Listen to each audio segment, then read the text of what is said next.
The heart of a nation, Burkina Faso, lied in hands of a civilian soldier, Ibrahim Traoré. Everything was working fine, but something happened. His men had betrayed him.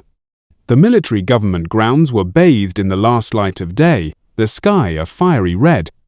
The air was thick, the tension palpable, as a group of soldiers stood at attention, witnessing the unfolding spectacle. 5 ministers, once trusted by Ibrahim Traoré, now knelt in the dirt before him. Their heads were bowed, eyes downcast, but their bodies trembled. The dirt beneath them was a symbol of their fall from grace, once high-ranking, now humbled, broken. Traoré's figure stood tall and unwavering at the head of the courtyard. His eyes scanned the ministers, calculating, cold. The air was heavy with silence as his soldiers waited in complete stillness, sensing that something monumental was about to happen. The ministers' voices trembled as one of them, Colonel Traoré, the first to speak, begged for mercy. "Commander, please! We made a mistake. We were deceived. We failed. You please forgive us." Traoré's eyes flicked over to him, cold as steel, piercing into his very soul. Without speaking, he took a single step forward, his boots crushing the gravel beneath him. Each minister had fallen victim to the traitors in their own way. Colonel Traoré had been enticed by promises of gold, General Ouédra Ogo by the fear of his own cowardice being exposed. The traitors had carefully planned, offering each man a specific bribe, and all had given in. But now, kneeling before Traoré, the ministers understood the severity of their choices. They had betrayed their commander, and worse, they had failed the nation. The soldiers around them whispered, knowing the punishment would not be swift, it would be deliberate, it would be absolute. As the ministers knelt, their pleas echoed in the courtyard, but Traoré remained unmoved. His power lay not in the volume of his voice, but in the absolute control he maintained over the situation. His gaze was the silent judgment that no man could escape. Traoré had earned his power through struggle, through battle, and above all, through unwavering loyalty to his country and his people. He would tolerate no weakness. His mind was sharp, calculating, and he knew how to break a man mentally and physically without even lifting a finger. Traoré stepped forward again, this time directly in front of Colonel Traoré. He stopped, his boots scraping the dirt with the slow, deliberate sound of an impending storm. The air felt heavier now, and the soldiers, too, felt the weight of his gaze. "You," Traoré's voice rang out, sharp and unyielding. The sound was like thunder in the stillness. "You were entrusted with your country's future.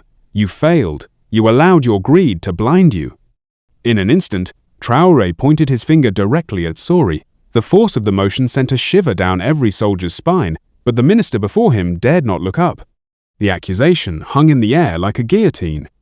Traoré flinched, his body stiffened, but his eyes never met Traoré's. Instead, his hands gripped the dirt, his fingers digging into the ground, as if he could hide from the gravity of the moment. "You are no better than the traitors you allowed to escape," Traoré said, each word like a strike against Traoré's soul. Without a pause, Traoré moved to the next man. General Ouédra Ogo stood frozen, his face pale, sweat beading on his forehead. Traoré's eyes locked on him, and in one swift motion, Traoré jabbed his finger at him. "You," he continued, voice rising with intensity, "you hid behind fear. You let your weakness corrupt you, allowed it to make you abandon your duty. You are no leader." Ouédra Ogo's breath caught in his throat. His knees wobbled as if they might give way, but he managed to stay upright, avoiding Traoré's eyes. With the ministers now all visibly shaken, Traoré stepped back, raising his hand in a sharp, commanding motion. The soldiers, still watching, stood silent, their faces stern as they waited for his next words. "I will not kill you," Traoré announced, his voice filled with authority. "Number, your punishment will be worse than death. You will stand before the very men you betrayed, and you will confess. You will show them the price of weakness, the price of greed." The minister's eyes widened in shock, but Traoré was unyielding. "You will admit your failures in front of those who place their lives in your hands. You will show them that no one, no matter their rank, is beyond accountability. You will stand before your soldiers and confess, and in doing so, you will ensure that this betrayal will never be forgotten." The ministers were forced to stand at the center of the courtyard, their heads still lowered, their bodies shuddering. The soldiers gathered around them in a circle, the murmurs of their voices rippling through the crowd. Each minister, once a figure of power and respect, now appeared small and frail before their men. Traore stepped forward once more, his eyes scanning the faces of his soldiers. The weight of his words would resonate in every corner of the military. "Look at them," Traore commanded, his voice carrying across the courtyard. "These Menthese so-called leaders failed you.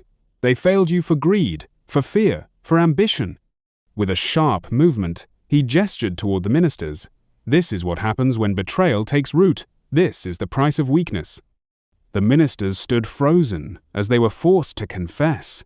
Each of them spoke, their voices shaky, their faces twisted with shame. They spoke of their greed, of how the traitors had exploited their weaknesses. They confessed how, in the end, they had betrayed not just Traore, but the very people who had trusted them. As the confessions continued, Traore watched without flinching. He stood tall, his posture proud and commanding. His eyes never left the ministers, who now stood humiliated, stripped of the power they had once wielded so arrogantly. But Traore's soldiers were not moved with pity. They stood tall, their loyalty to their commander unwavering. Traore had shown them that no betrayal would be tolerated, not from the lowest soldier, not from the highest general. His leadership had been tested, and now it was stronger than ever. The sun had dipped below the horizon, leaving the military government grounds bathed in the soft, ethereal glow of twilight. The soldiers stood motionless, their faces illuminated by the fading light, a collective sense of awe and respect hanging in the air. The courtyard, once filled with the murmurs of nervous ministers, now echoed with silence. The only sound was the steady, heavy footsteps of Ibrahim Traoré as he surveyed the ministers now broken, humbled by the consequences of their betrayal. Traoré's gaze swept across the fallen men, his expression a mask of unyielding authority. To the soldiers watching, it was as though the ground itself recognized the gravity of the moment. The weight of what had transpired was not lost on them. They had witnessed a true leader in action, a man who had not just commanded their loyalty, but earned it through every word, every action. His voice shattered the stillness, firm and resolute, reverberating through the courtyard with a force that seemed to pierce the air itself. "Betrayal will never have a place in Burkina Faso. Today, we show the world that we will stand strong, and that, no matter the cost, we will rise." There was no hesitation in his tone, no wavering. The soldiers, who had once looked up to these ministers with trust, now saw them for what they truly were: cowards and betrayers.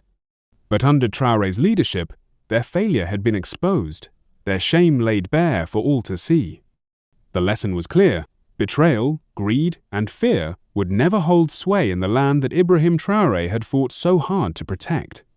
As Traoré turned, his movements deliberate and commanding, the soldiers stood in perfect unison, a testament to their unwavering loyalty. The ministers, broken and humiliated, remained in their positions, their heads still bowed as the leader's presence faded into the night. They had been judged, not by just one man, but by an entire army of people united under a common purpose. Traoré's footsteps grew quieter as he moved away, the soldiers following him like a powerful, unstoppable wave. With each step, the sound of their boots hitting the earth resonated like a drumbeat of unity. The soldiers were not just following their commander, they were following the very ideals he had instilled in them: integrity, loyalty, and unyielding strength in the face of adversity. For the soldiers who had stood witness to this moment, the message was unmistakable. Under Ibrahim Traoré's leadership, there was no room for weakness, no place for betrayal. The path forward was one of unwavering resolve, of standing tall against the storms that would come, and of rising stronger with every challenge. The weight of the world may have been on their shoulders, but with Traoré leading them, they knew they would never be broken. His leadership was not just about military might, it was about a deep, unshakable commitment to his people and his country. As the last of the soldiers marched off into the night, their hearts were filled with the certainty that no matter what lay ahead, their commander would lead them through it. The iron resolve of Ibrahim Traoré had inspired them all not just to fight, but to be better men, stronger soldiers, and unwavering protectors of their homeland. And in that certainty, they knew no one, ever again, would dare to betray the spirit of Burkina Faso. If you love this just and upright, outstanding African leader, do well to subscribe to this channel.